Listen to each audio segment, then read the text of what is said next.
Je me rappelle très bien ma première mission. Les deux premières d'ailleurs, c'était aller chercher un fourgon de chez Rent-A-Car à Grenoble et l'emmener dans une autre agence Rent-A-Car à Saint-Étienne. Et maintenant, j'en suis à pas loin de 400. J'ai pas envie du tout d'être salarié de personne. Pas envie d'avoir à demander à poser un vendredi si j'ai envie de me faire un week-end de 3 jours. Pour moi, la liberté, ça n'a pas de prix. J'ai toujours voulu être à mon compte. Clairement, les missions sur les plateformes, elles rapportent quand même pas grand-chose. On a tendance à vouloir réduire ses frais et par exemple prendre un bus pour rentrer de Paris à Lyon plutôt qu'un train. C'est pas une chose à faire, on se fatigue, on perd du temps. Il vaut mieux chercher à développer son activité qu'à réduire les frais.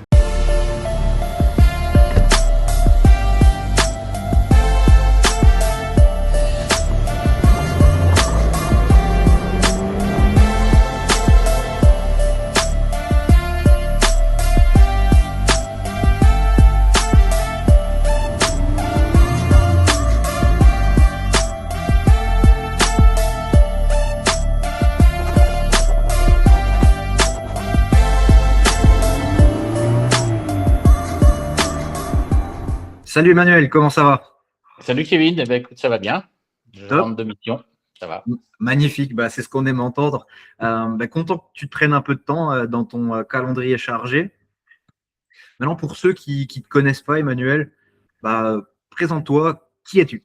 Moi je suis en région lyonnaise en fait, je m'appelle Emmanuel Trenet. Ouais.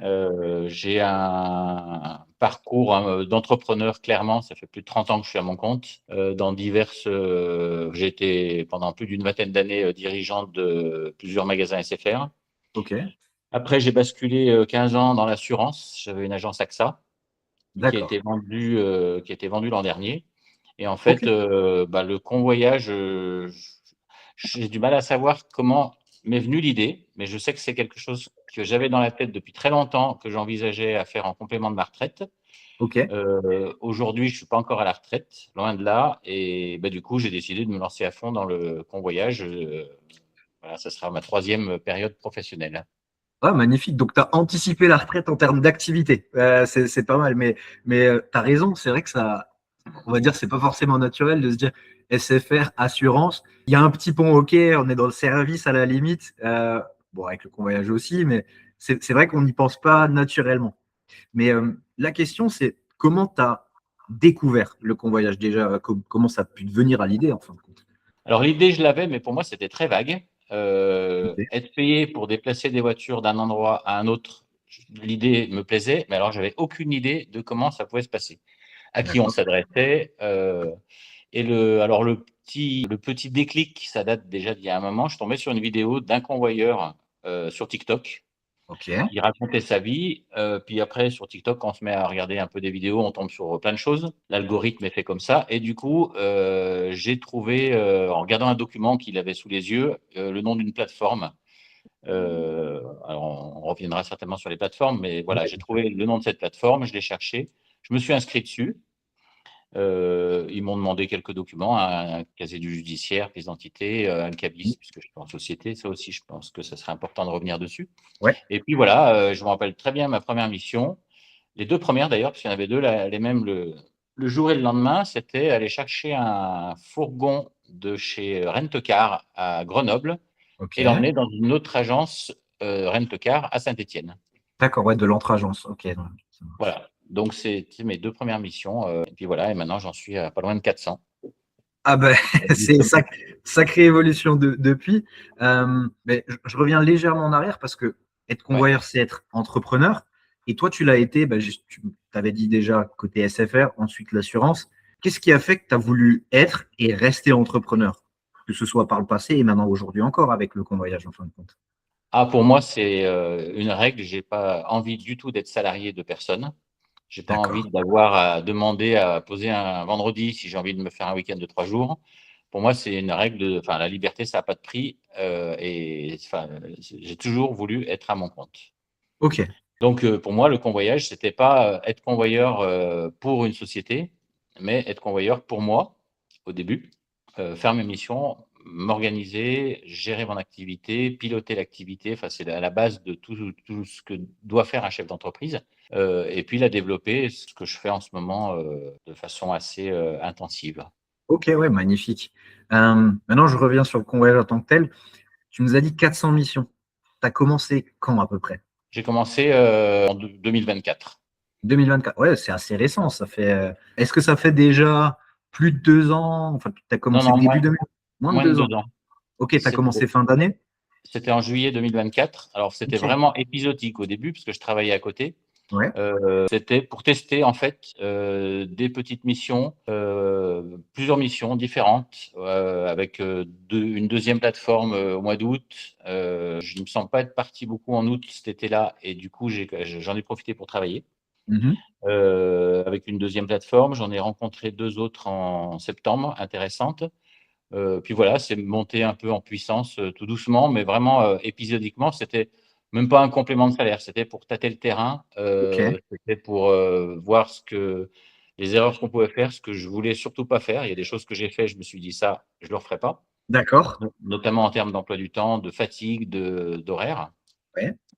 Mais l'activité, elle a vraiment pris à partir de avril 2025, suite à la cession de mon portefeuille d'assurance. Ouais, ouais, ouais, c'est ce que Là, c'est tu. devenu, j'étais déjà un peu dedans, j'avais déjà des contacts, mais pas grand-chose. Et je me suis dit, ben voilà, c'est trop tôt pour la retraite. Ok, c'est bien d'avoir vendu son affaire, mais il faut aussi remplir le frigo et se faire plaisir. Donc voilà, j'ai vraiment commencé à temps plein en avril 2024. Ouais, en avril. Ok. 2025, pardon. Ouais, ouais, bah, et déjà 400 missions, c'est pour un convoyeur seul, c'est vraiment, vraiment bien. Alors, force à toi. Justement, sur les débuts, pour faire un petit zoom là-dessus, c'était quoi tes problématiques du départ? Parce que tu as justement pu tâter le terrain sur cette période, on va dire juillet, avril, entre guillemets. Et tu as aussi fait allusion à ça. Ok, je veux pas ça, et tu as pu découvrir ça. C'était quoi les problématiques, les choses où tu te dis, ben, ok, ça je veux plus, si tu peux aller dans le détail, si c'était pas des événements trop traumatiques pour toi, bien sûr. Non, non, non, des problématiques, ça peut être de chercher à, par exemple, réduire ses frais. Ok. Parce que clairement, les missions sur les plateformes, elles rapportent quand même pas grand-chose en Mhm. moyenne. Donc, on a tendance à vouloir réduire ses frais et par exemple prendre un bus pour entrer de Paris à Lyon plutôt qu'un train, parce que Ouais. ça coûte 10 euros au lieu de 20, 30, 60. Et Yes. ça, c'est pas un service, enfin, c'est pas une chose à faire. On se fatigue, on perd du temps. Ok. Il vaut mieux chercher à développer son activité qu'à réduire les frais. D'accord. Ok. Toi, t'es Donc, parti sur voilà cette. Voilà, une mission au début, on sait pas trop. Ça demande beaucoup d'organisation. Donc ça prend du temps. C'est pas au tout début qu'on est bon. Il y a Mhm. des missions, clairement, il y a des choses qu'il vaut mieux pas faire parce que en fait, il faut vraiment anticiper tout ce qui est risque, imprévu, aléa. Et Ouais. il y a certaines missions c'est des pièges à imprévus, des pièges à improvisation, et il Ouais. vaut mieux pas les prendre. Donc Ok. ça aussi, c'est de l'apprentissage, c'est choisir ses missions, choisir ce qu'on veut faire, comment on veut le faire, et vraiment, vraiment préparer en amont. Ouais, ça marche. Bah non, tu touches un point qui est extrêmement important parce que ouais, on peut vite tomber dans ce piège de ok, je vais prendre une mission et une mission s'enchaîne à une autre et en fait on en prend entre guillemets trop, on les organise mal, ça peut aller vite, hein, ça semble. Quand c'est dit comme ça, tout le monde se dit ouais, mais moi je fais attention, mais en fait tu te fais prendre au jeu parce que tu as besoin d'en faire une ou tu as envie d'en faire une et voilà, ça peut aller vite. Donc non, ça c'est un bon apprentissage que tu as eu. Mais justement, est-ce que tu peux nous donner peut-être un ou deux exemples de ces choses que tu as apprises? Alors, tu as déjà parlé du fait de ne pas forcément prendre le transport le moins cher. Est-ce qu'il y a d'autres, on va dire, petites leçons comme ça qui te paraissent vraiment ultra importantes et où tu dis, OK, ça, j'aurais bien aimé savoir en commençant, quoi. Certaines fois, par exemple, on livre une voiture et on récupère la voiture du contrat d'avant, notamment pour les entreprises et les flottes, Ouais, ouais. en fin de location courte Longue durée durée, ouais. Ou ou courte longue durée aussi, durée. ouais. Donc ça, c'est facile. Le retour, il est prévu. On a juste à gérer son point de départ de son domicile au point de prise en charge et de restitution. Ouais. Mais beaucoup de missions consistent à livrer une voiture, souvent des véhicules neufs, à un client à son domicile, par exemple. Mhm. Parce que les gens travaillent pas mal en RTT, ils profitent d'une journée où ils sont chez eux, ils ont toute la journée pour recevoir leur véhicule. Et la mission peut sembler très bien rémunérée. Le client n'a pas forcément toujours le temps ni l'envie de vous ramener. Donc, Oui. le retour peut être très compliqué parce que le client habite dans un endroit vraiment pas accessible. Mhm. Donc ça, il faut être très vigilant là-dessus. Il faut se méfier aussi des horaires imposés, je pense. Ok, Certains horaires sont vraiment calculés très, très juste. Une prise en charge à 8 heures du matin sur la région lyonnaise, une livraison au nord de Paris à 14 heures. Ça impose, il faut surtout pas enfin, risquer d'aller trop vite. ok, Parce que plus on conduit, plus il faut être attentif sur la route et plus il faut être respectueux de tout. c'est vrai. Et il faut se méfier de ces missions qui semblent intéressantes, mais qui obligent à aller vite. D'accord, ouais. Ouais, Ça, c'est je des vois ce que choses tu que j'ai connues aussi. Et Mhm. certaines plateformes, je pense, jouent un peu là-dessus. Ok. Ne se mettent pas à la place de la personne qui conduit et imposent des délais un peu trop serrés. Ouais, alors, je me fais un petit peu l'avocat du diable, mais c'est souvent des contraintes qu'ils reçoivent eux-mêmes de leurs clients. Mm. Donc, ouais, mais justement, tu me fais un petit peu le rembranchement. Quelle est ta relation avec les plateformes de convoyage? Qu'est-ce que tu en penses, en fait? Honnêtement, sur les plateformes, j'ai travaillé avec pendant très longtemps, jusqu'à ce que je me rende compte que c'était difficile de passer un cap financier. Parce que même s'il y a des très bonnes plateformes, il y en a qui valent vraiment pas le coup, mais il y en a qui sont bien gérées, avec des gens à leur tête qui sont vraiment des gens qui ont de la valeur.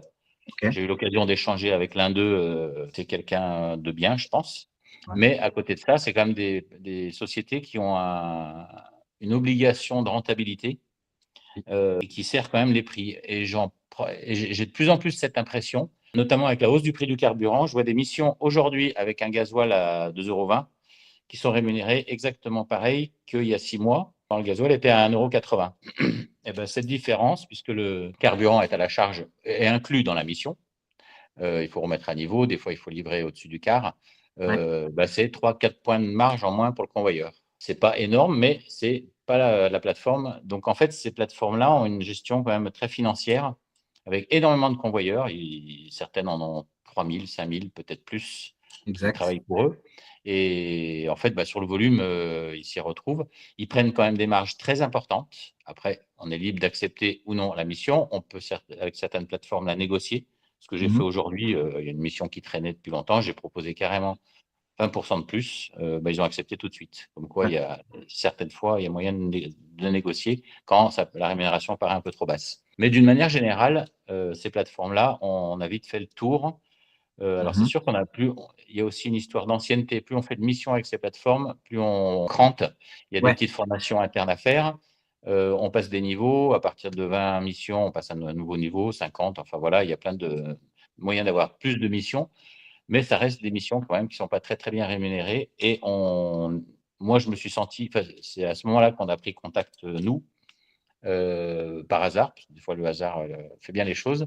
Mais voilà, j'étais un peu en début d'année dans une situation où je me dis comment cranter, comment augmenter mon activité, sachant qu'une semaine, ça fait 5 jours de boulot. Ben, il faut optimiser ces 5 jours ou ces 4 jours de boulot et on ne peut pas en rajouter des jours. Donc, comment gagner plus en travaillant de façon identique, quoi. Ouais, ouais, exact. Bah, je vais revenir là-dessus sur comment tu nous as connus. Je vais te poser cette question par la suite, mais juste pour détailler un petit peu, si tu peux parler un petit peu de l'expérience plateforme dans le sens, c'est qu'est-ce que tu as vu comme type de mission? Qu'est-ce qui t'est resté à la fin? Si tu as un ou deux exemples concrets à donner, juste pour rendre les choses un peu plus palpables pour les gens qui nous regardent, tout simplement. Financièrement, par exemple? Ouais, par exemple, même des missions typiques, tu parlais de, des points de départ, points d'arrivée, des fois des endroits paumés, pas forcément. Enfin, voilà, qu'est-ce que tu as rencontré? Quelles sont peut-être une ou deux missions en termes d'offres qui t'ont marqué, que tu as prises ou pas d'ailleurs? Alors moi, clairement, je me suis mis des planchers à ne pas descendre en dessous. Ok. Euh, il y a certaines missions qui sont payées 30 €, mettons, parce qu'elles restent aux alentours de la même ville. Vu Mhm. de Paris, une course de Lyon Nord à Lyon Sud, ça reste Lyon, donc c'est rien. Donc on paye pas cher, hein. Bah, 30 €, il faut alors il y a souvent prendre un train ou un bus pour aller chercher un véhicule dans un parc. Ouais. C'est sûr qu'il y a peut-être que 10 ou 15 kilomètres pour aller livrer le client. Il y a des bouchons le matin. Souvent, les missions sont tôt le matin. Il y a des Oui. bouchons, la circulation. On met La livraison, mettons, est prévue à 10 heures. On a gagné, enfin, moi, je ne l'ai jamais fait, mais ces missions-là, elles partent. Donc, il y a quand même des gens qui les prennent. Quand on a gagné 30 € et qu'il faut rentrer chez soi, la journée, elle est finie. Parce qu'il ne va pas y avoir une autre mission à rajouter l'après-midi, ça n'existe pas, ou quasiment jamais. Ça bouffe une journée pour 3 fois rien, quoi. Ouais, Un auto-entrepreneur, il paye 23% d'URSSAF sur son chiffre d'affaires. Sur les 30 €, il y a encore 5-6 € qui vont partir. Donc, voilà. Donc, moi, je m'étais quand même mis un minimum que j'ai augmenté et qui continue d'augmenter au fil du temps. Mais il y a eu ouais, quand même des très, très belles missions avec des plateformes, ouais. notamment un véhicule à livrer très loin qu'on peut récupérer. Alors ça, c'est pareil, il faut discuter. Il y a des plateformes qui sont intransigeantes, qui ne discutent pas. Il y en a qu'on ne peut même pas joindre par téléphone. Mais il y en a d'autres qui sont vraiment ouvertes à la discussion et après, qui font confiance. Un véhicule qu'il faut aller livrer à 400, 500, 600 km du départ, ça peut être intéressant de l'anticiper, de l'aller le récupérer la veille si c'est possible, de Ouais, le ramener chez soi et de partir très tôt pour faire des kilomètres. On peut même rouler de nuit. On peut éviter des péages. Ça exact. permet d'augmenter la marge et on peut arriver à se faire des 200, 240 € sur une très belle mission à la fin de la journée. Ouais, ouais, exact. C'est vrai qu'il y a un petit peu de tout. Pour le point que tu disais sur les missions moins bien rémunérées, je sais que certains les prennent aussi. Alors, ça dépend, tu as des situations. Je sais qu'il y a des retraités SNCF qui ne payent pas le train, par exemple. Donc, eux, ils sont peut-être moins regardants sur les prix. Il y a aussi Ouais. des gens qui prennent ces missions comme mission entre deux ou de retour ou quoi que ce soit. Donc, oui, oui, mais c'est vrai qu'en mission seule, elles sont pas très intéressantes financièrement, même pas du tout. Mais ouais, là-dessus, je te rejoins. Voilà, ça c'était la petite parenthèse un petit peu exemple et merci d'avoir partagé ça. Et maintenant, on revient sur le sujet que tu as commencé à soulever juste avant. C'est, tu étais arrivé à ce stade où tu travaillais quasiment que avec des plateformes, si j'ai bien compris, et tu dis, OK, comment optimiser ma semaine? Et c'est là, un peu, un peu à ce moment-là, tu nous en diras plus, mais tu as appris à nous connaître. Donc, comment tu nous as découvert et comment ça s'est passé? C'est comme le début du convoyage, je ne me rappelle pas exactement, mais c'est certainement en regardant les réseaux, sur YouTube, sur TikTok peut-être. Je pense que c'est sur TikTok, Ouais, où il y a des chances, hein. j'ai dû voir vous rencontrer, Benoît et toi. Mhm. S'en est suivi une présentation d'1 heure à peu près sur ce que vous proposiez. Il fallait prendre rendez-vous si on était vraiment intéressé. Je me Yes. suis dit, voilà, il y a eu des notions qui m'ont interpellé, c'est sortir de sa zone de confort. Ouais, Parce que quand on gagne correctement sa vie, on n'a pas toujours envie d'aller plus loin et de se faire du mal. ouais. Mais aujourd'hui, je me rends compte qu'il y avait vraiment, enfin, c'était vraiment c'est quelque chose qui valait le coup. Mhm. Et puis voilà, je me suis dit, pourquoi pas.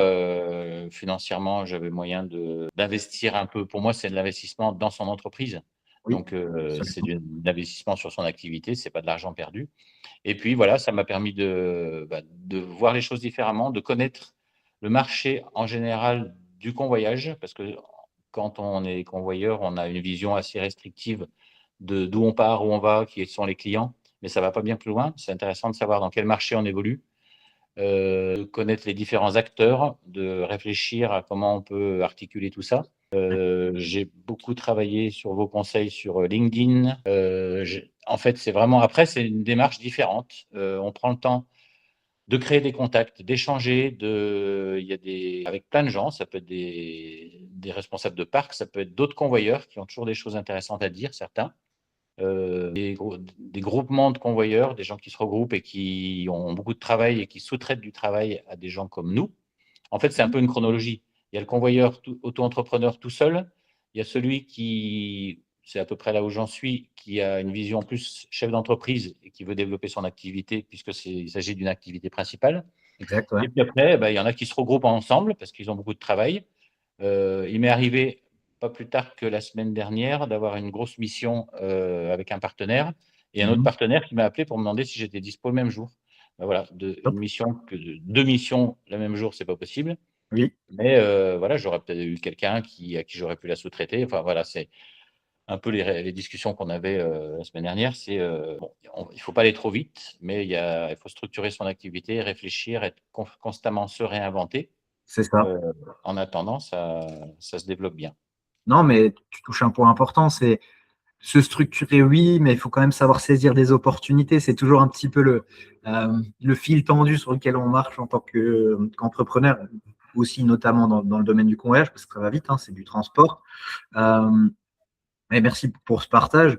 Pour revenir un petit peu sur les débuts et comment tu nous as connus, qu'est-ce que tu as aimé dans notre approche? En fait, qu'est-ce qui t'a donné envie de travailler avec nous, de nous faire confiance, en fin de compte? Qu'est-ce qui t'a convaincu quelque part? Bah, déjà, votre sérieux dans la proposition que vous faites. J'ai eu l'occasion de voir plein de convoyeurs qui vendent des méthodes, Ouais, qui vendent des listes de plateformes, qui vendent plein de choses. Je me dis, ces gens-là, s'ils gagnaient bien leur vie, ils ne passeraient pas du temps à vendre des petits catalogues, des petits books à 20 ou 30 euros. Ils n'ont pas l'air très, très pro. Vous, c'était différent. Il y avait quand même, bon, il y a votre parcours déjà. Je pense que vous avez fait le tour pas loin du convoyage peut-être à une autre époque, mais c'est pas si différent. c'est ça. Euh, et puis, vous avez été très très loin dans la formation, dans les vidéos, dans tout le détail. Si on Ok. cumule les pages de votre formation, si on imprime tout, je crois qu'il y a 2, 3 ou 400 pages peut-être qu'on pourrait imprimer. C'est énorme.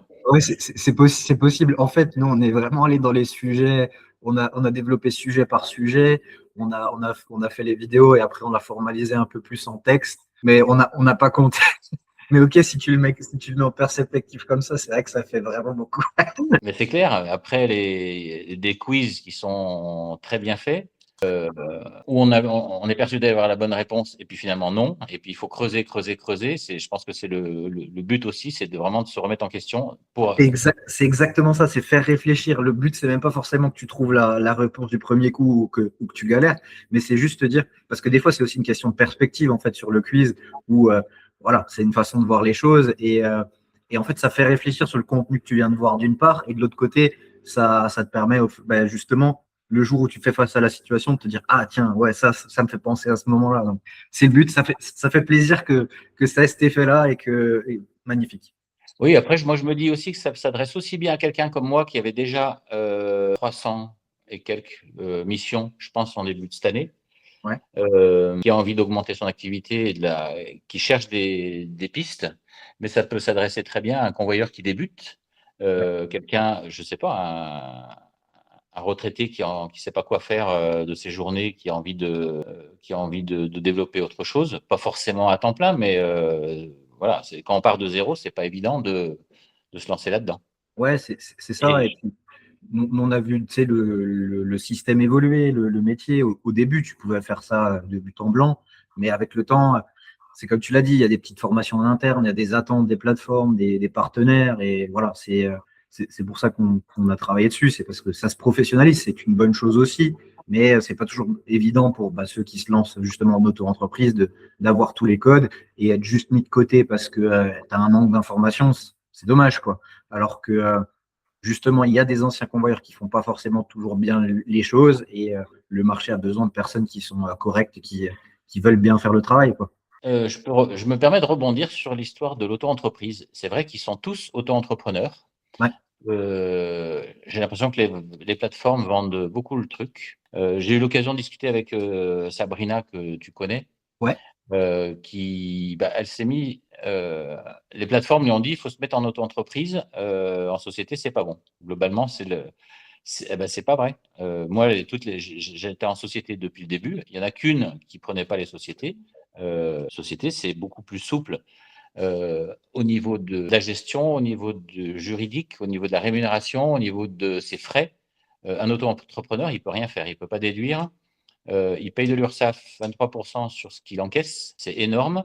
Bon, après, chacun. L'auto-entreprise, c'est très bien pour quelqu'un qui veut faire ça en appoint. Parce que c'est des petites sommes, c'est une petite rémunération pour gagner 10, 20 000 euros par an. Ça peut suffire. Mais je pense que si vraiment, ça c'est un conseil que je pourrais donner s'il y en a qui veulent vous rejoindre et se faire aider, c'est vraiment de réfléchir à la structure juridique. Moi, je suis en SARL. C'est une SARL que j'avais déjà avant, mais j'ai yes. commencé avec le convoyage en SARL directement. Ouais. À la Non, en boîte. fait, alors, je sais pas pourquoi ils l'ont demandé. Moi, je trouve ça, enfin, c'est idiot d'avoir l'obligation d'être en micro-entreprise. Ensuite, c'est un bon point de démarrage, par contre, parce que c'est facile à ouvrir, ça va vite. Oui, Ça, et aussi à la gestion, c'est-à-dire tu peux pas déduire grand-chose. Tu as quand même la notion de débours où tu peux limiter ce que tu déclares, entre guillemets, ce que tu rentres versus ce que tu dépenses. Maintenant, c'est sûr que tu as des avantages sur une société structurée comme la tienne en tant que SARL. Et c'est vrai que de toute manière, même si tu vas au bout de la réflexion, aujourd'hui c'est 83 000 et des poussières. Après, ça sera moins, je pense, avec le temps. Au bout d'un moment, tu es obligé de transformer. Donc la mm, micro-entreprise a sa limite naturelle.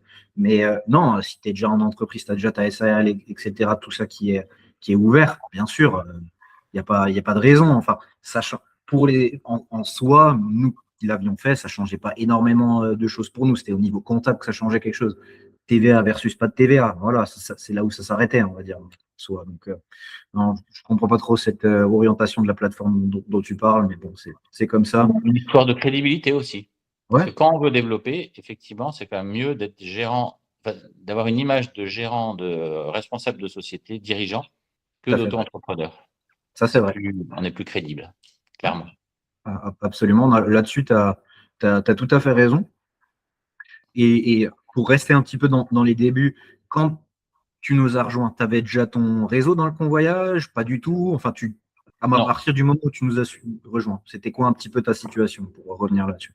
Ah non, non, là, je travaillais encore à 100% avec des plateformes. Ok, ouais, J'avais déjà vraiment. échangé avec des. Alors là, c'est les réseaux locaux que je connais, Mhm. notamment des responsables des gestionnaires de flotte automobile. Ouais, On avait échangé sur l'évolution que je voulais donner. C'est qu'il y a yes. une histoire quand même d'assurance. On Oui, est pour cranter, ça c'est une deuxième chose importante. Quand on travaille avec les plateformes, on est assuré par la plateforme. exact. Si j'ai un accident avec une voiture que je convoie pour le compte d'une plateforme, on se partage la franchise en gros, mais c'est la plateforme qui assure. Quand on veut se lancer et développer son activité et avoir ses propres clients, il faut une assurance circulation. Ça, C'est ça. c'est un passage obligé. Donc, je n'avais pas cette assurance, mais j'avais déjà des échanges avec certaines personnes qui me disaient, bah, écoute, le jour où tu te lances et où tu auras ton assurance, on se rappelle et puis on te donnera des véhicules à notamment déplacer d'une agence à une autre. Mhm. Des sociétés qui gèrent 500, 1000, 2000 voitures en interne. Donc, quand je vous ai rencontré, j'étais un peu dans ces réflexions-là. Ok, J'avais envie d'augmenter, mais j'avais encore rien fait. Donc, d'accord. concrètement, je travaillais encore qu'avec des plateformes. Mhm. Ok, Aujourd'hui, c'est top. plus le cas. Ouais, ça marche. Bah, super. Depuis, bah, tu l'avais un petit peu teasé, mais je pense qu'on va revenir un peu dessus. Tu as créé ta présence en ligne, présence LinkedIn notamment, tu as eu pas mal d'échanges, aussi en conjointement avec Paul, donc, qui Mm. fait partie de notre équipe. Aujourd'hui, comment ça se passe sur ton développement de réseau? Quelles sont un petit peu les grandes lignes de tes actions? Comment tu fais? Alors, au travers des échanges avec Paul, on a Mhm. beaucoup parlé donc de prospection. Oui, Ça, il faut, et c'est encore difficile. On a tendance à se faire bouffer par le travail. On a quand même des grosses journées. oui, Il faut savoir se dégager du temps et prospecter. L'idée, c'est de prospecter 1 heure par semaine pour chercher des clients en direct, 1 autre heure par semaine pour chercher des partenaires. Il faut s'y astreindre. Euh, et je suis quand même surpris de la vitesse à laquelle il y a des retours. Moi, j'ai toujours été dans la vente d'objets à des particuliers, de la vente de services pour les professionnels. La prospection, c'est usant. oui. Avoir un rendez-vous pour vendre de l'assurance est très long. Alors que, alors là, bon, je m'appuie aussi sur mon expérience.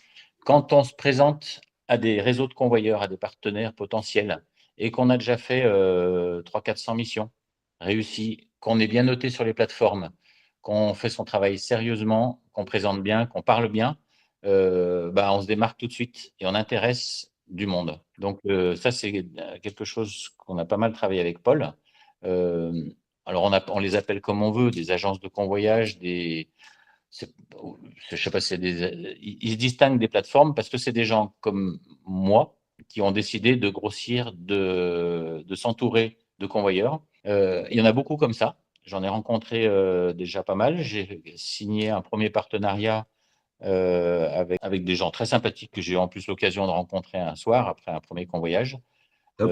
J'ai signé un deuxième, bah, grâce à vous, j'ai rencontré quelqu'un en région parisienne. Lui, c'est un convoyeur qui roule avec son camion et son plateau Ouais, Je lui récupère des voitures en région, je lui monte à Paris et lui, il continue son trajet.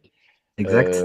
J'ai rencontré quelqu'un qui est très, très implanté dans le convoyage de véhicules d'occasion.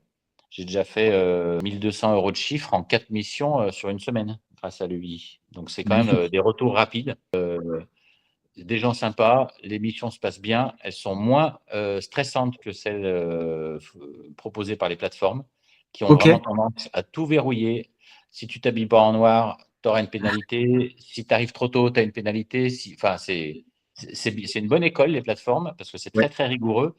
Mais au bout d'un moment, on n'est pas des gamins, quoi. Enfin, Non, il y a ça. Mais justement, c'est parce qu'ils ont à faire. C'est ce que je disais un petit peu avant.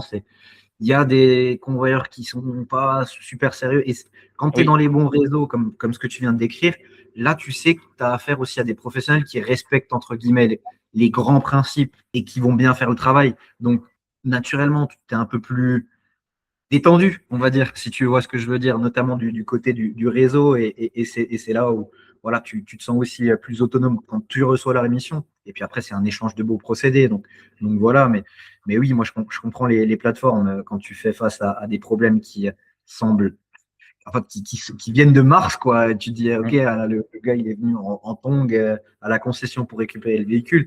Tu sais que tu vas récupérer un véhicule dans le cadre professionnel. Tu n'as pas besoin d'être en costard cravate, mais voilà, tu viens pas en tongs. oui, bah Et voilà, tu, c'est un métier comme un autre, hein. On a ouais, affaire à des clients. c'est On, ça. vé- on véhicule, si c'est un véhicule neuf qui vient d'une concession, on véhicule l'image de la concession. On termine le travail du vendeur qui a vendu sa voiture à, je sais pas moi, EDF par exemple. Ouais, Euh, Quand on va livrer une voiture pour EDF, c'est quelque part, on est le dernier maillon de la chaîne. Euh, exact. et puis, on véhicule la plateforme ou le partenaire pour qui on travaille. L'image, elle est importante. Il ne s'agit pas d'arriver habillé n'importe comment avec sa trottinette, faire signer des papiers à moitié chiffonnés et repartir le plus vite possible, quoi. Mais c'est tout à fait ça. Et nous, on utilisait beaucoup, et je pense que c'est un terme qui est juste, c'est que tu es ambassadeur, en fait, de Mm. la marque, de la plateforme, si tu travailles avec une plateforme. Enfin, voilà, des parties prenantes, c'est un peu un mot pour tout, mais voilà, de cette chaîne logistique de l'automobile dans le convoyage. Donc voilà. Euh, pour revenir sur le développement de ton réseau et notamment ce que tu as fait avec Paul principalement, qu'est-ce que tu as bien aimé chez nous? Qu'est-ce qu'on t'a apporté? Qu'est-ce qui a fait la différence quelque part? Déjà, la régularité des entretiens, Ok, parce que quelque part, on s'oblige à ces moments riches d'échanges, de progression. Cette semaine, tu vas t'occuper de ça. Le week-end prochain, la semaine prochaine, on fera ça, ça et ça. Voilà, on avance ensemble. Moi, j'aime bien ces échanges. C'est très professionnel. C'est pas toujours facile de les mettre en application, toujours pour des questions de manque de temps, oui, mais ça donne quand même une feuille de route. Je prends beaucoup de notes, je les relis, je regarde où j'en suis. Je remplis des tableaux de prospection, de prospects. J'appelle en route, ça m'arrive. Donc voilà, là j'ai une dizaine à peu près de partenaires potentiels, dont 4 avec qui j'ai déjà travaillé. top.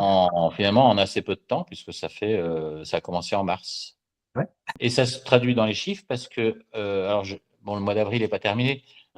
En mars, j'ai dû faire 10% de missions hors plateforme. Et je pense que sur avril, je dois être à 40% de missions faites avec les plateformes. mhm. Donc, Plus qu'un. tu passes de 10 à 60, entre guillemets. Ah oui, très très rapide. Et puis, c'est des missions plus intéressantes.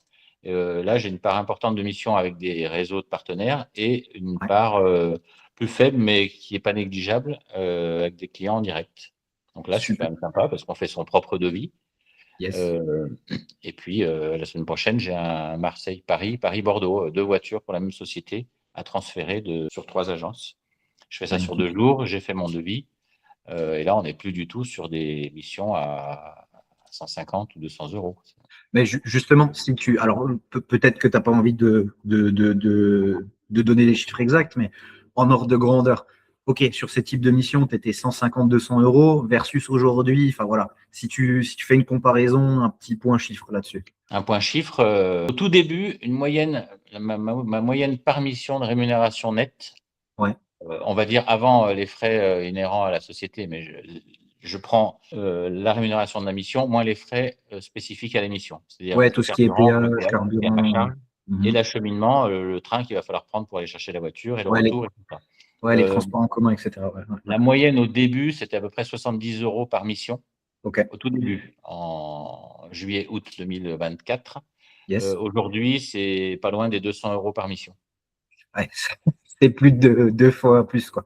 C'est sûr que ça change. Non, mais magnifique. Moi, je suis content que ça se soit aussi bien développé pour toi. Après, Et ça fait plaisir. juste pour terminer là-dessus, quand on est chef d'entreprise, il n'y a jamais rien d'acquis. Il y a encore du travail à faire avec Paul, beaucoup. Oui, on a l'impression que ça marche. Oui, clairement, ça marche mieux. C'est beaucoup plus rémunérateur. C'est beaucoup de travail aussi. Et il ne Oui. faut pas s'endormir sur ses lauriers. Il faut continuer à multiplier les sources. Je pense que c'est ça, en fait, la règle. Dans l'idée, c'est pas trouver un ou deux gars qui vont t'alimenter et qui vont te faire ton mois. Même si Non. ça se passe très bien, même si les missions sont intéressantes, ce qui est le cas. Mais l'idée, c'est quand même de ne pas dépendre une ou deux structures, mais de multiplier les sources et d'avoir, si c'est pour avoir 30 partenaires qui te font travailler chacun une fois par mois, ben, c'est très bien. Ouais. Si- Non, mais si- tu peux avoir un partenaire principal et dans la majorité des cas, c'est ce qui arrive. Maintenant, si tu as ces 30 partenaires, chacun te fait travailler une fois, c'est magnifique parce que, en fait, la perte d'un va pas trop t'impacter. Ça te permet de rapidement, entre guillemets, le remplacer. Maintenant, c'est sûr que certains vont avoir des envies, des contacts qui font qu'un partenaire va peser plus que l'autre. Mais c'est la réalité de tout business d'avoir assez de Oui. clients pour pouvoir justement être stable et c'est pas toujours facile. Voilà, on en a fait l'expérience aussi de notre côté, notamment en tant que plateforme, mais c'est aussi la chose auquel les plateformes font face de leur côté, c'est-à-dire qu'ils cherchent aussi différents clients pour pouvoir se sécuriser. Donc naturellement, il faut faire la même chose, même à son plus petit niveau, mais c'est d'autres typologies de clientèle, donc c'est potentiellement plus facilement possible, entre guillemets. Donc non, c'est important. Et là-dessus, tu as tout à fait raison. Et l'autre point où tu as absolument raison, c'est qu'il ne faut pas s'endormir sur ses lauriers. Maintenant, c'est sûr qu'une fois que tu es bien en place, c'est pas le même stress qu'au début non plus. Au bout d'un moment, tu peux quand même poser les choses et tu as une meilleure compréhension des bonnes habitudes qui vont te faciliter ton quotidien, entre guillemets. Donc voilà, tu as aussi cette phase où tu vas travailler très dur justement pour le développement. Et tu disais, on accompagne des gens qui commencent aussi, d'autres qui sont plus avancés comme c'était ton cas. Bah, en fait, tu as ces deux phases en fait, où tu vas donner des coups de collier tout au début pour avoir tes premières missions, passer les paliers côté plateforme. Deuxième gros coup de collier, quand tu vas commencer à développer ton réseau justement de premiers clients, de, euh, de prestataires un peu hors plateforme classique. Voilà. Et par la suite, ça va de nouveau un petit peu baisser. Après, ça dépend de tes objectifs. Si tu veux aller encore plus loin, il y aura de nouveau un coup de collier à donner. Mais non, tu as Bah oui, raison là-dessus. je discutais hier avec, j'étais dans le train, je rentrais de Paris, Ouais. je discutais avec deux partenaires du Sud avec qui je vais commencer à travailler là, Yes. qui m'ont référencé. Eux, ils étaient aussi convoyeurs, et ben maintenant ils font plus de convoyage du tout. Ils gèrent en fait leurs courses. Ils ont des très gros contrats avec beaucoup de concessions. Ouais. Et à tous les deux, bah, ils organisent en fait sur WhatsApp, hein, ils balancent des missions. Et eux, ils gèrent tout le back-office pour les convoyeurs. Ils facturent, ils prennent leur marge sur le travail du convoyeur, ce qui est tout à fait Exact. normal. Et bon, bah, ils ne sont plus du matin au soir sur les routes. Il y a plein d'évolutions, je pense, dans ce métier. Après, chacun donne ce qu'il veut, ce qu'il peut dans son métier. Il y a des gens qui ne sont pas faits du tout pour ça. Il n'y a pas de limite quelque part. On est des vrais entrepreneurs, des vrais chefs d'entreprise. On dépend pas on n'est pas des franchisés, ça c'est bien. On est vraiment à notre compte, on fait ce qu'on veut. Si on a envie de plus travailler avec quelqu'un, on ne travaille plus avec quelqu'un. On est libre d'aller travailler avec qui on veut, ça c'est une vraie liberté. Mais après, voilà, on peut se contenter de travailler à temps partiel. On peut avoir envie d'avoir que des week-ends de 3 jours. On peut avoir aussi envie de vraiment développer son activité et de se dire 60-70 000 € de chiffre, ça c'est pas encore assez et j'ai envie d'aller encore plus haut et ainsi de suite. Ouais, Il y a pas de règle. c'est tout à fait possible. Et comme tu as dit, après, c'est des évolutions à voir dans quel sens on veut aller. Euh, Souvent, ça passe par l'étape, bah, justement, je commence à déléguer des missions, être, on va dire, responsable logistique plus que convoyeur à proprement parler. Ça a été aussi notre chemin. Et bah, c'est cool que tu en trouves de plus en plus sur le terrain qui font ça parce que voilà. Je comprends aussi ceux qui ont été quelques années sur le convoyage. Même si on aime bien conduire, des fois on a envie de prendre un petit peu de recul. Mais c'est aussi un autre train de vie de rester entre guillemets au bureau devant le PC. Ça correspond pas à tout le monde. Donc il faut être sûr avant de passer le pas. Mais ouais, non, Moi, c'est bien. personnellement, ça ne me fait pas plus envie que ça pour l'instant. Ouais, J'aime beaucoup. C'est un côté aventure. Franchement, c'est un métier. Je disais qu'il y a des gens qui sont carrément pas faits pour. Moi, yes, plusieurs fois, parce que j'aime bien parler de ce que je fais, on m'a dit, ouais, tiens, comment ça se passe? J'ai un ami qui était qui en a ras-le-bol, il est cadre, il gagne bien sa vie, il était prêt à quitter son boulot pour faire du convoyage. Je lui dis surtout pas. Enfin, clairement, en plus, il n'est pas dans une région où il y a un potentiel énorme. Jamais il aura de quoi vivre comme il vit. Des gens qui n'aiment pas se lever le matin, quand je leur dis qu'il faut, en fait, ça demande plein de choses. C'est les véhicules, on les récupère de bonne heure. C'est souvent 7h30 les parcs ils ouvrent. ouais, À 7h30, il faut être au parc. Ça veut dire, si personne habite à côté du parc, les parcs ils sont perdus dans la pampa, parce qu'il leur faut de la place. exact. Comment je vais pour être à 7h30 au parc? C'est rétroplanning. J'ai tel train qui va m'amener à 10 minutes à pied du parc. OK? Le train, j'y vais comment? Il n'y a pas de bus. Moi, je loue un parking dans Lyon, parce que j'habite dans un village à 16 km de Lyon. Je suis un peu à la campagne, mais j'ai qu'un bus qui passe dans mon village. Je ne vais pas attendre de bus le matin et attendre, surtout quand j'ai fini ma journée, un bus qui va me ramener chez moi le soir. Non, il faut que j'ai ma voiture ou ma moto à proximité de la gare, d'une des deux gares de Lyon. Enfin voilà, ça demande beaucoup d'organisation. C'est pas fait pour tout le monde. Exact. Il faut être franchement en bonne santé parce que on est toujours souvent dehors. Ouais, et On en a. c'est physique, toi, tu bouges. Alors, tu portes pas, voilà, c'est pas d'autres métiers physiques, mais oui, tu bouges, quoi. Mais à côté de ça, c'est pas fatigant. Quand on a livré le véhicule, que les papiers, c'est très important. Il faut être organisé, il faut imprimer tout en amont, c'est super important. Les contrats, les PV de livraison, les bons de convoyage, enfin, tous les garanties. Il faut être très, très carré. Il faut emmener tous les documents avec soi, faire signer, retourner les documents par mail ou par courrier, les cartes grises. Enfin, il y a plein de choses à penser. Ouais. Mais une fois que la mission, que le véhicule est livré, que le client est content, qu'il nous a ramené à la gare, qu'on s'est dit au revoir et tout, la journée, elle est finie. Il n'y a pas de devis, de SAV, enfin voilà, il n'y a pas de charge mentale. Moi, c'est vraiment quelque chose que j'ai ressenti. Mhm. Chaque mission, il faut la faire au mieux. Plus on en fait, plus on a l'habitude, plus on les fait bien. Mais c'est pas un métier fatigant qui use. C'est un métier, c'est plus de la fatigue physique. Voilà, on a fait une grosse journée, on dort bien, on sait pourquoi on s'est levé le matin et on est prêt. Et puis si on rentre tard le soir, on est libre de ne pas prendre de mission le lendemain. Oui, Une journée de pause pour faire sa compta, sa prospection, s'occuper de soi, faire son ménage ou ce qu'on veut, c'est pas mal aussi. absolument. Bah, c'est les avantages de l'entrepreneuriat, mais appliqués justement au domaine du automobile, entre guillemets. Donc, ouais, c'est exactement ça. Maintenant, est-ce que tu as justement, on a parlé assez généralement, mais est-ce que tu as une anecdote, un convoyage qui t'a marqué, enfin voilà, dans le bien ou dans le positif, un peu, dans le bien ou dans le négatif, pardon, mais voilà, quelque chose, une ou deux histoires que tu dis, ok, ça c'est intéressant, ça fait bon, ça fait une bonne histoire niveau social, ça. Ah, mais des anecdotes, je dirais qu'il y en a tout le temps. Toutes les semaines, il se passe un truc. Vas-y. Alors des fois, bon, franchement, des grosses galères, j'en ai jamais eu. Ah, tant mieux. Ouais. Je pense que ça, c'est du fait que je prépare énormément En fait, la mission, il faut l'avoir dans la tête du début à la fin avant de la Ouais, commencer. Je sais pas, je l'explique pas autrement, mais je pense qu'il faut vraiment visualiser tout à partir du moment et décomposer. Je suis parti, je vais arriver à telle heure à mon parking. Après, je vais arriver à telle heure à la gare. Ou je vais prendre mon exact. tramway, je serai à telle heure à l'autre gare. Les trains annulés, j'ai eu des retards de train. Ça m'est arrivé une fois de rater une correspondance en rentrant de Grenoble. C'est pas dramatique. J'ai passé Ouais. 1 heure à Saint-André-de-Gaz. Tu as peut-être qui connaissent.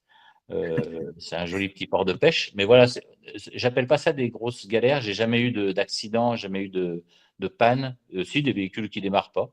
On va les chercher sur les parcs ou des véhicules à livrer qui tombent en panne. Un Ouais. Scénic électrique que j'étais obligé de livrer à Chambéry, de laisser à Chambéry au garage Renault parce que il avait plein de problèmes. Ok.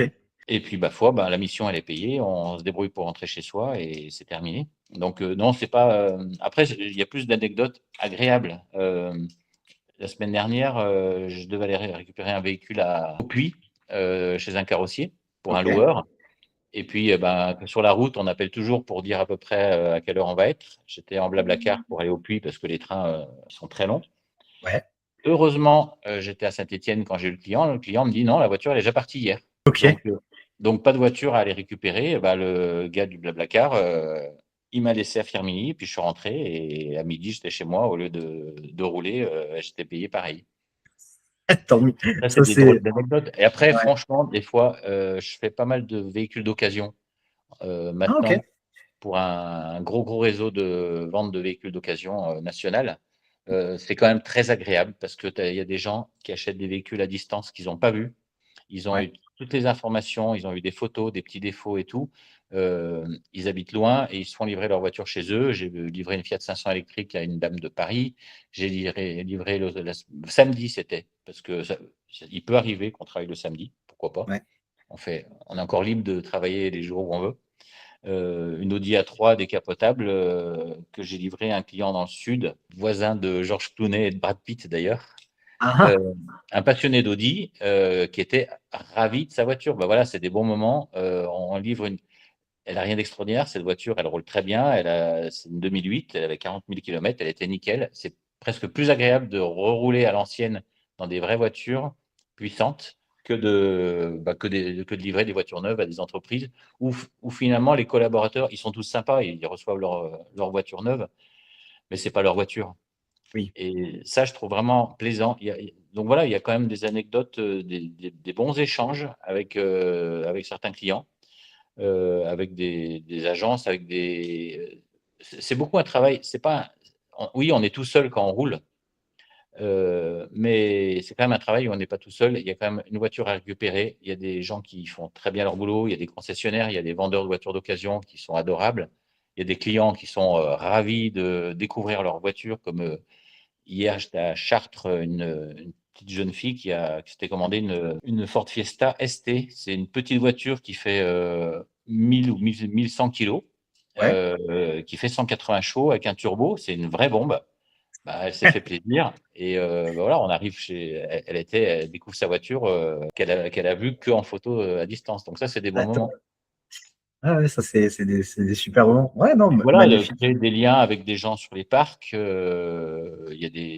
ils ont tous leurs spécificités. On a beaucoup à faire au parc parce qu'en fait, les parcs de stockage, les concessionnaires n'ont pas de place pour stocker leurs voitures, donc ils les confient au parc.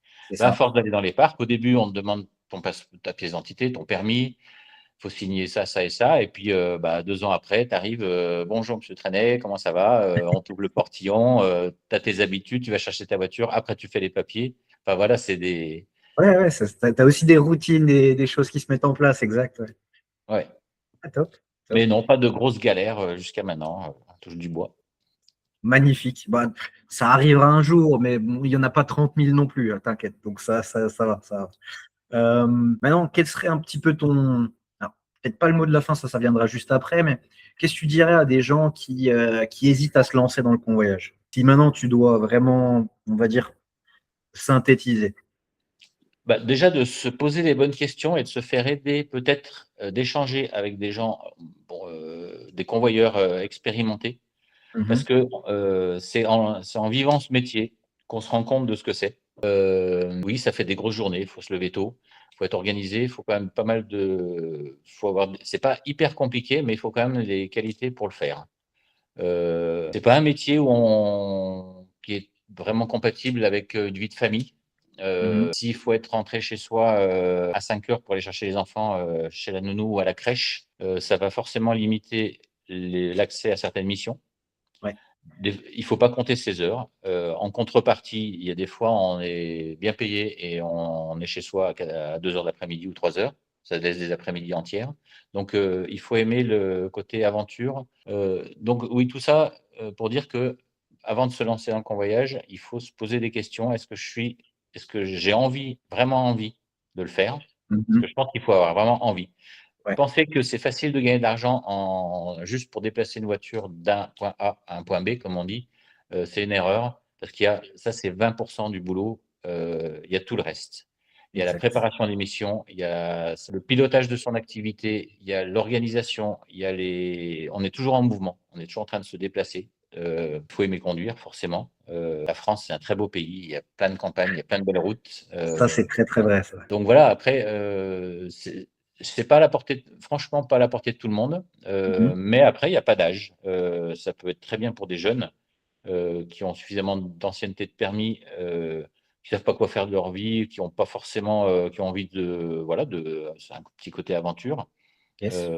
Mais ça peut être aussi très bien pour des retraités. Tu parlais des retraités SNCF qui ne payent pas le train. Ben, tant mieux pour eux, hein, je veux dire, c'est une grosse économie.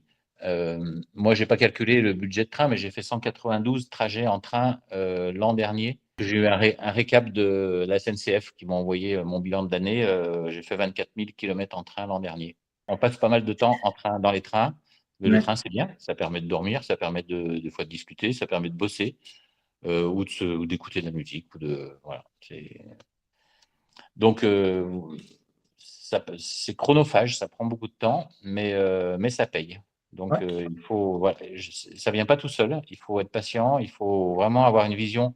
C'est pas donné à tout le monde non plus d'avoir une vision de chef d'entreprise. Quelqu'un qui a été Exact. salarié toute sa vie, et ça, c'est pas propre au convoyage, c'est pas évident de devenir chef d'entreprise.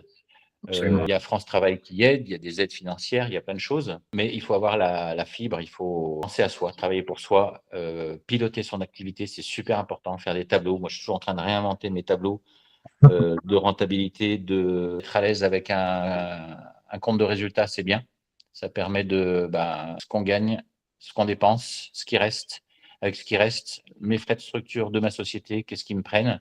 Et tout en bas, qu'est-ce qui me reste moi pour vivre? En gros, Exact. c'est un peu ça l'idée. Après, ça n'a rien de sorcier, mais voilà. Donc, ne pas hésiter à se lancer. Je parlais des jeunes, mais ça peut être aussi un très bon complément de retraite. Je discute souvent avec, c'est pas un ami, mais on sympathise vraiment avec un convoyeur qui travaille avec une seule plateforme. Il est à la retraite. Ouais. Il prend les missions qui se présentent. Il aime ça et il le fait à son rythme. Peut-être que un jour, je lui sous-traiterai une mission si j'ai quelque chose en double. Ouais, ça Mais viendra, voilà, ça. après, c'est vraiment un métier qu'on peut envisager sous plein de formes, en complément de revenus ou vraiment en activité réelle, comme je suis en train de le faire, à développer, Yes. tout en gardant à l'esprit que il y a toujours une voiture à livrer, il faut qu'il y ait un client qui soit content, il faut être sérieux, tout le temps sérieux, que ce soit pour une plateforme, que ce soit pour un client en direct, c'est pareil. Ouais. C'est souvent plus contraignant pour une plateforme et moins rémunérateur, mais c'est pas pour ça qu'il faut mal le faire. Exact. Non, tu mets bien le point là-dessus et tu as tout à fait raison. Et encore une fois, si tu le fais bien pour la plateforme, tu le feras bien pour ton client aussi. Donc voilà, c'est des bonnes habitudes à prendre.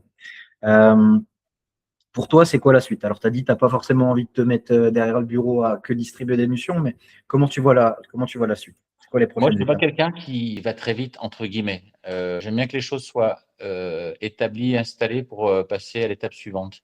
Pour l'instant, moi, l'objectif, c'est de développer. C'est pas facile d'avoir des clients en direct. C'est plus Mhm. difficile, mais c'est d'avoir quand même une dizaine de clients qui me font confiance, avec qui je peux travailler en direct. Ouais. Je parlais de cette assurance circulation, elle est quand même, c'est un préalable. Il faut pas faire l'impasse. Ça, c'est vraiment un conseil que je pourrais donner à celui qui veut se développer. Ouais. Sans elle, on peut rien faire. Parce qu'elle permet non seulement, elle coûte, on va dire 250, entre 250 et 300 euros par mois. Ouais, absolument. Sans cette assurance-là, on ne peut pas convoyer des véhicules. Il y en a, je pense qu'il y en a qui s'y amusent parce que j'en ai déjà entendu parler. Si on a un accident avec une voiture qui appartient à un client, c'est le client qui est responsable. Il va se retourner contre soi. Ça peut être des gros dommages. Des dommages sur une voiture chère, c'est plusieurs dizaines de milliers d'euros. C'est pas la peine d'aller s'amuser à avoir un procès, une action en justice avec quelqu'un qui nous a fait confiance. Cette assurance, elle va permettre de tout faire, et y compris de travailler avec certains partenaires qui la demandent. Donc voilà. Donc ça, à partir du moment où je l'ai fait, il faut que ces frais d'assurance ils soient amortis. Ça va très vite. Mais voilà, je vais vraiment, pour l'instant, dans les prochains mois, bon, après, ça passe très vite, mais je pense que dans les prochains mois, il faut vraiment que je développe ce réseau de partenaires, parce Mhm. que j'aime bien travailler avec des gens, pour des gens avec qui j'ai envie de travailler. Développer ce réseau de clients particuliers Ouais. et d'entreprise, de flotte. J'ai pas d'objectif précis, mais pour moi, il faut vraiment que pour la rentrée de septembre, j'ai complètement arrêté de travailler avec des plateformes. Ok, c'est ça l'objectif sous-jacent. Donc, ok. Ouais, Ouais, il y a un mois, je faisais 100 de mon chiffre avec des plateformes. Là, j'en suis à, mon avis, en termes de chiffre d'affaires, 30 pas plus. ouais. Le but, c'est de faire dégringoler cette part de rémunération. Enfin, c'est le même travail, mais qui est moins rémunérateur et on n'a que 20, 21 ou 22 jours par mois à travailler. Il faut vraiment les optimiser. Donc, il faut arriver à arrêter de travailler avec des plateformes. Ouais, ok. Voilà. Ouais, non, Ça, je c'est vois. mon premier objectif. Yes. Après, on verra quand quand mes semaines et mes mois seront remplis. J'ai à peu près dans l'ordre d'idée de ce que ça rapportera. On pourra peut-être envisager effectivement réfléchir à trouver une solution pour sous-traiter, donner des missions à d'autres convoyeurs. Mais ça va pas, c'est une autre étape. Pour l'instant, Ouais. voilà, je trouve, bon, peut-être que cette interview était un petit peu prématurée dans mon évolution, mais après, on peut en reparler l'année prochaine. Il y a encore plein de choses à faire. Ah non, non, absolument. Même, non, l'interview, c'est un bon point parce que parler que avec des gens qui sont déjà au bout de la course, c'est intéressant, mais voilà, c'est bien d'avoir des gens qui sont à différentes étapes, qui commencent. On a interviewé une personne qui commençait vraiment avec nous de zéro, qui se lance dans le convoyage. On a toi qui a déjà une expérience et qui a ses premiers retours d'expérience sur le développement commercial, on va dire. Non, on essaye d'avoir des retours sur différentes phases en fait, du développement et je trouve que c'est intéressant parce que euh, c'était implicite dans de ce que tu as dit. Oui, c'est du travail, c'est de l'engagement, de l'implication. C'est aussi un chemin, c'est un parcours, tu vois. Et surtout quand tu t'intéresses à faire ce pas, que tu n'as jamais été entrepreneur, que tu n'as jamais convoyé, avoir ces éléments d'information, je trouve que c'est intéressant et c'est pour ça qu'on les partage. Et voilà.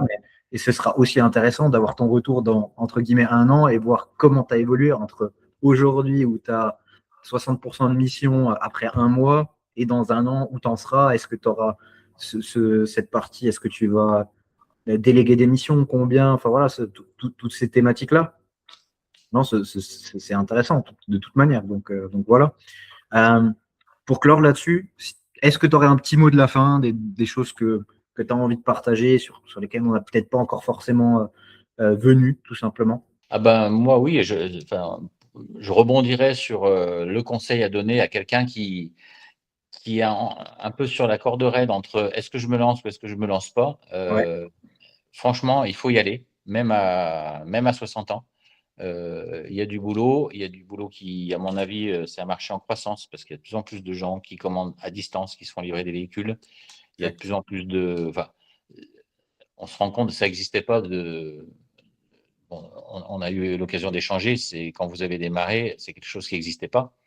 Aujourd'hui, ouais, c'est c'est quelque tout à fait chose vrai. de Ouais. très, très répandu. Donc, oui, il ne faut pas hésiter à se lancer. C'est pas le seul métier qui existe, il y en a plein, hein, mais Oui, clairement. c'est un métier qui est passionnant et voilà, quand on se sent prêt, il faut y aller. Et Ouais, puis, voilà, tracer sa route, faire évoluer, penser constamment à l'évolution. Qu'est-ce que je veux faire de cette activité? Comment je veux la développer? Se remettre en question, se tromper. Mais c'est un double challenge, c'est devenir convoyeur et devenir entrepreneur. Pour ceux qui l'ont jamais été, franchement, c'est une belle vie. ouais, ok, top. Bah, c'est super beau de la fin. Magnifique. Bah, merci, merci d'avoir partagé. Merci à Emmanuel, toi. ça m'a fait super plaisir. Aussi d'avoir pris le temps et de jouer le jeu parce que bah, tu as un planning chargé, tu continues à te développer. Donc, non, je te remercie vraiment pour tout ça. Et puis, ouais, ça va en intéresser plus d'un de voir comment ça peut évoluer.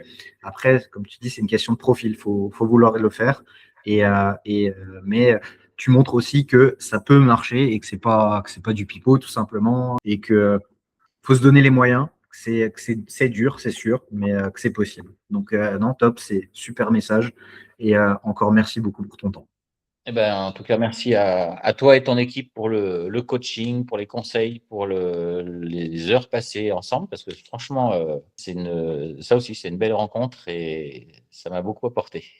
Alors, content que ça te plaise, c'est le but, c'est vraiment l'idée. Et nous, ça nous fait aussi plaisir de voir que ça fonctionne et que les gens mettent en pratique parce que on a aussi des personnes qui nous rejoignent et qui arrêtent au bout d'un moment. Alors, des fois, c'est des raisons très personnelles, familiales, etc. Oui, c'est de l'investissement de temps de notre côté et on préfère voir que ça fonctionne, parfois même, parce que certains ont naturellement aussi des petites difficultés, voilà, et il faut savoir les surmonter. C'est là où on revient sur le profil. Mais celui qui se donne les moyens et qui est persévérant, il y arrive, surtout que, encore une fois, on aide à ça et on a vraiment envie que ça avance. C'était le cas avec toi et on ne peut pas être plus content du résultat jusqu'à présent. Donc voilà, c'est top. Eh ben, merci en tout cas. Merci à toi, bonne soirée et à Toi bientôt. aussi. Salut Kevin. Ciao, ciao.